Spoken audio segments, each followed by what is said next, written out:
Você já sentou para escrever e simplesmente não veio nada? A tela em branco, te olhando, o cursor piscando, como se você estivesse sendo desafiado?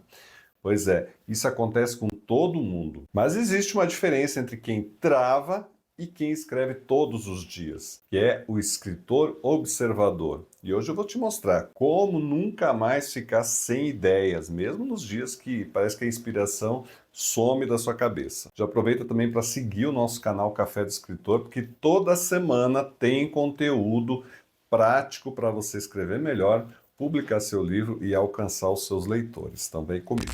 Recentemente, andando aqui pelas calçadas de Curitiba, eu percebi padrões diferentes na calçada, estados de conservação diferentes. Umas calçadas eram bonitas, outras eram quebradas, outras mal dava para andar. Quando se caminha assim, espirra lama no teu pé. E isso me inspirou a escrever um texto que virou um vídeo, usando os caminhos da cidade como metáfora para os caminhos da vida. Foi aí que eu percebi o quanto a inspiração está em todo lugar, desde que você olhe com atenção. A criatividade não nasce da genialidade, ela nasce sim da observação. As histórias estão por toda parte, só esperando para que alguém as perceba. E o erro de muitos escritores é achar que as ideias vêm do nada, como se a inspiração fosse um presente dos deuses, mas não é. As ideias vêm da atenção e não da sorte. Então, se você espera estar inspirado para escrever, vai escrever muito pouco, essa que é a verdade. A verdadeira criatividade, ela nasce justamente de um olhar treinado. Ver significado onde os outros veem apenas rotina, coisas banais. E isso é algo que se aprende, se pratica e a gente vai ampliando com o tempo. Eu falo por mim, porque eu tenho treinado o meu olhar há muito tempo. A mente criativa, ela é como se fosse uma lente fotográfica. Quanto mais ajustada, mais nítido fica o mundo que está ao nosso redor. Mas se você anda apressado, distraído, mergulhado no celular, o mundo passa e as ideias também. Então, meu amigo, minha amiga, o escritor precisa desacelerar. É o que os franceses chamam de flânerie, o ato de andar sem destino, observando o movimento da vida. Também tem um vídeo meu falando sobre isso, que eu também estou andando pela cidade. Então, o flaneur, ele não corre, ele observa. E observando, ele descobre histórias que estavam escondidas numa portinha, num lugar, detalhes que ninguém vê, mas que a gente vê. Quer algumas outras formas simples de nunca mais ficar sem ideias? Aqui vão 3 hábitos que eu realmente utilizo e que ensino a todos os meus autores. Então vamos lá. Primeiro, crie o hábito de registrar. Leve sempre um caderno, use o celular mesmo, qualquer lugar que você possa anotar frases, imagens, cheiros, fragmentos de diálogo, impressões do que está acontecendo. A mente esquece, mas o papel, o registro não. Então, a diferença entre quem tem ideias e quem as utiliza está no registro. As boas ideias, elas não surgem inteiras, elas vêm em pedaços. Uma palavra aqui, algo que alguém falou, uma expressão, uma imagem, o rosto de alguém, uma pessoa muito que chama muito atenção, às vezes até o próprio silêncio. E quando você registra, você começa a construir um arquivo simbólico na sua mente criativa. E com o tempo, esse arquivo vira matéria-prima para contos, ensaios, personagens, livros inteiros, romances, enfim, o que você quiser. E o mais interessante, muitas vezes uma ideia anotada há anos ganha novo sentido quando você a relê com outro olhar, um olhar mais amadurecido. E olha só que história interessante que eu li aqui no livro da Ana Maria Machado, onde ela fala sobre o encontro dela com a Clarice Lispector. Então, certa vez, né, conta aqui a Ana Maria Machado, a Clarice Lispector insistiu, ligou insistentemente para que ela fosse na casa da autora, né, da grande Clarice. E ela estava angustiada, quase em desespero, dizendo que precisava de ajuda com algo que ela não conseguia organizar. Quando a Ana Maria chegou na casa dela, encontrou a Clarice com uma caixa de papeizinhos soltos. Era um monte de papeizinho. Tinha bilhetes, tinha frases, trechos datilografado, tinha reflexões, fragmentos de diálogos, até algumas páginas, tudo misturado nessa grande caixa que a Clarice não sabia o que fazer. E a Clarice disse o seguinte para ela: olha, aqui tem um livro. mas eu não sei como juntar. Eu cheguei no momento que eu não sei mais o que fazer. E a Ana conta que começou a ler alguns trechos aqueles pedacinhos, né, e percebeu que de fato tinha uma coisa muito boa ali.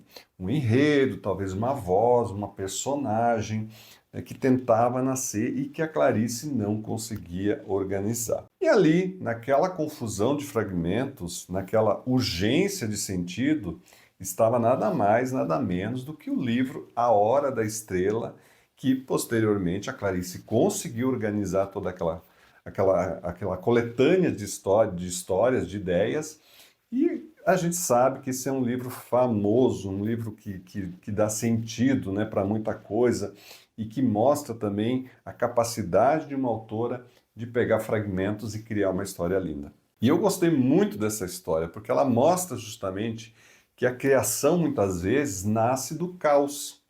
Mas é um caos registrado. Se a Clarice não tivesse guardado cada um daqueles pedacinhos de ideia, talvez nós não teríamos o livro A Hora da Estrela.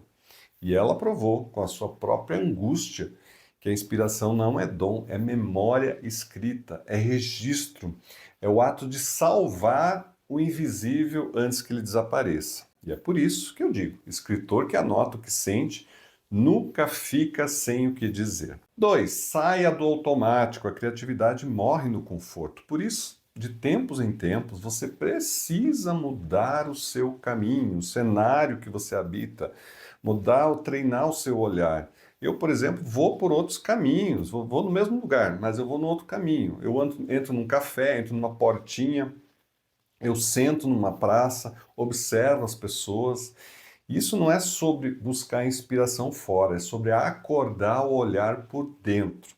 Eu realmente faço isso, mudo o caminho, pego uma outra rota, mesmo que seja mais longe, mas eu quero ver coisas diferentes e isso me inspira muito. Me inspira e eu faço os registros. E muitas das minhas ideias realmente surgem desta maneira, caminhando pelas ruas de Curitiba ou da cidade que eu esteja, né?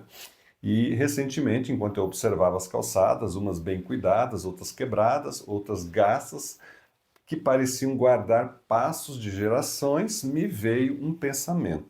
Não existe caminho perfeito. A gente vai melhorando o caminho enquanto anda.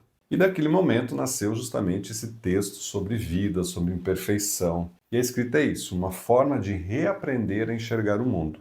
E quando você muda o olhar, o mundo muda à sua volta. 3. Transforme o banal em simbólico. O escritor é aquele que olha para o mundo comum e enxerga o invisível. Não é sobre o que acontece, mas é sobre o que significa.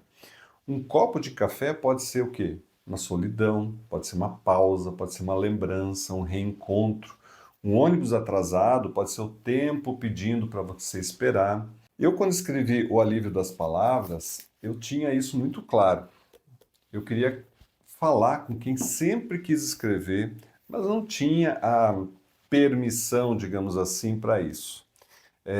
Com quem já escrevia também, mas vivia cheio de dúvidas. E também com quem nem escrevia, mas queria entender por que a escrita nos chama dessa maneira. Esse livro nasceu do simples ato de olhar para o cotidiano e também de perceber o poder curativo que existe nas palavras. Então, meu amigo, minha amiga, escrever dá sentido ao banal, é transformar o comum em algo que permanece. E o segredo é esse: as grandes ideias moram nas pequenas percepções. Quem aprende a ver o simbólico no cotidiano nunca mais fica sem histórias para contar. Então, da próxima vez que você achar que está sem ideias, lembre-se, você não precisa inventar o extraordinário. Você precisa enxergar o que já está à sua frente, diante de você, que está passando por você. E se quiser aprender a transformar essas observações em histórias que realmente conectam com o leitor, fala com a gente aqui no Café de Escritor. O link do WhatsApp está aqui abaixo, assim como todos os links e todas as informações que você precisa. E também segue aqui o nosso canal Café de Escritor no YouTube e também nas redes sociais. Eu te espero no próximo vídeo.